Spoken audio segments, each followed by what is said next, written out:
आखिरकार ईद उल अजहा का दिन आ गया और गांव के लोग वार्षिक बलिदान की तैयारी कर रहे थे।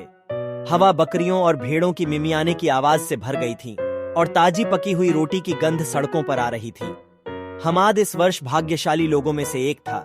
उसे अपने बकरे की बलि देने के लिए चुना गया था, जो दयालु आंखों और सौम्य स्वभाव वाला एक सुंदर सफेद प्राणी था। हमाद ने बकरी को बचपन से ही पाला था और वह उसे अपने परिवार के सदस्य की तरह प्यार करने लगा था, लेकिन वह जानता था कि चीजें इसी तरह होनी चाहिए थीं।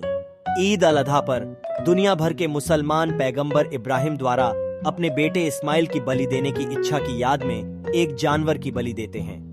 यह ईश्वर की दया और करुणा और उसकी आज्ञाकारिता के महत्व की याद दिलाता था। हमाद अपने बकरे को मस्जिद में ले गया, जहां उसे अनुष्ठानिक रूप से काटा गया। फिर उसने प्रथा के अनुसार मांस गरीबों और जरूरतमंदों को वितरित कर दिया।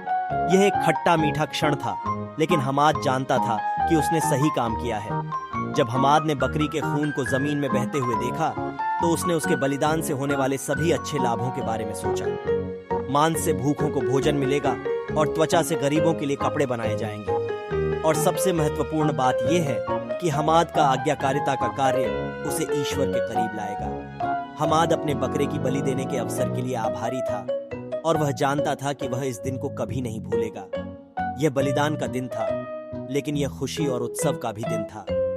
यह पैगंबर इब्राहिम के विश्वास को याद करने और ईश्वर के प्रति अपनी प्रतिबद्धता की पुष्टि करने का दिन था। जैसे ही सूरज डूबने लगा, हमाद और अन्य ग्रामीण ईद की नमाज के लिए मस्जिद में एकत्र हुए। उन्होंने शांति और समृद्धि तथा ईश्वर के मार्गदर्शन के लिए प्रार्थना की और उन्होंने कुर्बानी के उपहार के लिए उन्हें धन्यवाद दिया, जिसने उन्हें उनके करीब ला दिया था।